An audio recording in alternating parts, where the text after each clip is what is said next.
warahmatullahi wabarakatuh. Kami dari kelompok 7 yang ingin mempresentasikan tentang jaring tema.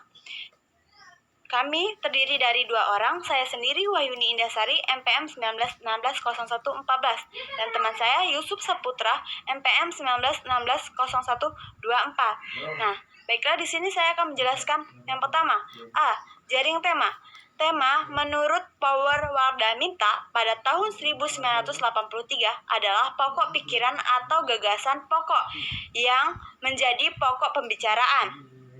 Penggunaan tema dimaksud sebagai wadah atau alat agar anak mampu mengenal berbagai konsep secara lebih utuh, bermakna, mudah, dan jelas.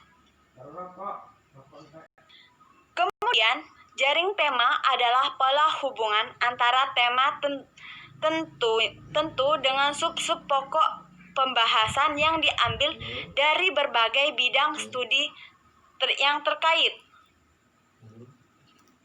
Selain untuk mempermudah pemahaman, jaringan tema juga mempelajari pembiasaan atau pembahasan agar siswa-siswi mampu berpikir secara integratif dan holistik.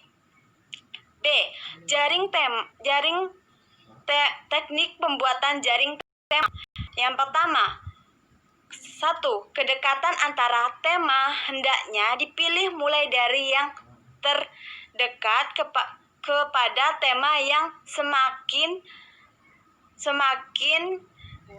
jauh dari kehidupan anak. Yang kedua, kesederhanaan. Tema hendaknya pilih mulai dari yang mudah atau sederhana sampai kepada yang lebih rumit lagi. Yang ketiga,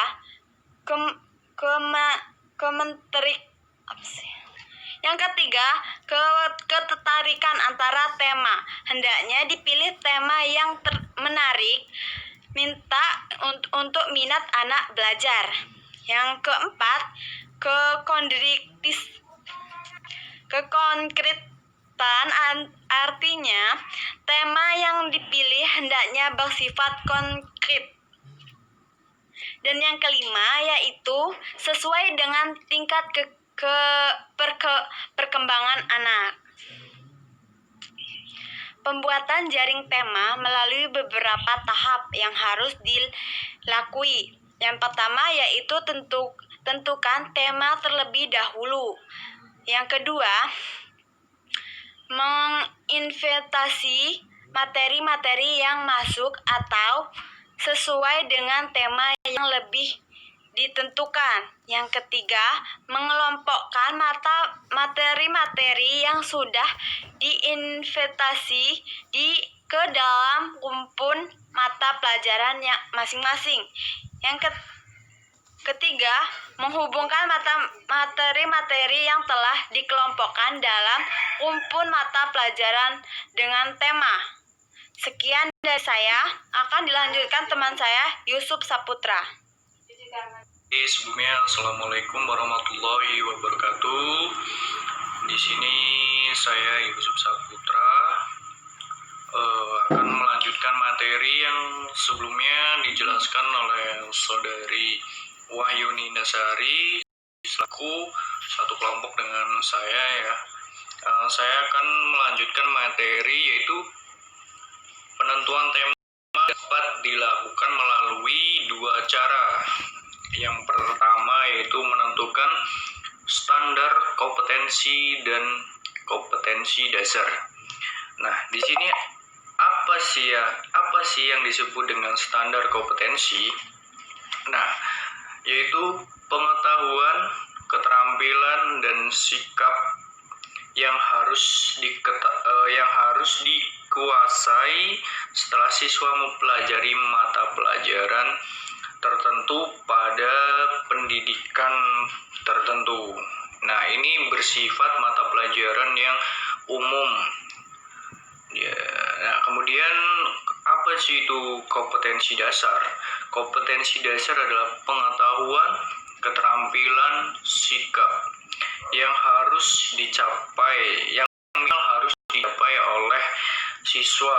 Nah, jumlah kemampuan harus dikuasai peserta didik dalam mata pelajaran tertentu. Nah, di sini jadi kita membuat tema. Nah, kemudian dalam tema itu yang dapat kita jaring adalah mata pelajaran apa. Nah, kemudian siswa tersebut sudah minimal harus paham, minimal harus dicapai. Pelajaran ini harus minimal dicapai oleh siswa. Jadi seperti itu. Kemudian penentuan tema yang selanjutnya yang kedua yaitu menetapkan terlebih dahulu tema pengikat keterpaduan. Nah, di sini maksudnya yaitu guru dapat bekerja sama dengan siswa-siswi sehingga sesuai dengan kebutuhan, minat, dan kebutuhan mereka. Nah, di sini tema ditentukan melihat kebutuhan potensi satu mata pelajaran dengan mata pelajaran lainnya. Jadi di sini adalah maksudnya itu adanya ada keterkaitan antara materi satu dengan mata pelajaran yang selanjutnya. Kemudian pembahasan yang selanjutnya ya kriteria dengan tema yang baik. Nah, di sini ada beberapa kriteria ya. Yang pertama yaitu logis. Yang pertama yaitu simple. Nah, di sini simple ini dalam arti intinya tidak berbelit-belit dalam membuat suatu tema. Jadi tidak berbelit intinya. Kemudian yang kedua adalah sinkron. Sinkron artinya ada keterkaitan antara tema dengan materi-materi. Jadi kita dalam membuat suatu tema itu harus ada keterkaitannya antara materi-materi yang akan kita buat sebuah jaring tema. Kemudian logis. Nah, materi yang dijaring itu harus betul-betul sesuai dengan tema, bagian-bagian dari tema. Jadi tidak keluar dari pembahasan. Kemudian yang keempat yaitu mudah dipahami. Nah, di sini tema itu tidak hanya dipahami oleh si pembuat tema, tetapi harus digunakan oleh semua orang. Jadi di sini harus bisa digunakan oleh semua orang. Itu mudah dipahami. Kemudian terpadu. Nah, terpadu ini jaringan tema diharapkan dapat menampilkan gambaran keterpaduan antara tema dengan materi, yaitu antara terpadu antara materi dari jaring-jaring tema itu harus padu dengan tema atau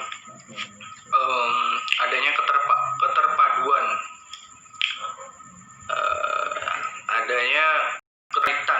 adanya interkaitan. Misalnya itu adalah materi kita membuat sebuah tema, kemudian kita memasukkan materi IPS, materi pendidikan kewarganegaraan, kemudian matematika, itu harus adanya keterkaitan antara tema tersebut. Nah, di situ di makalah sudah ada sedikit contoh yaitu jaring-jaring tema, bisa dilihat di makalah. Oke. Nah, sekian dari presentasi dari kelompok kami. Apabila ada kesalahan, kami mohon maaf. Saya akhiri, wassalamualaikum warahmatullahi wabarakatuh. Terus? Ya wis kok. Terus piye?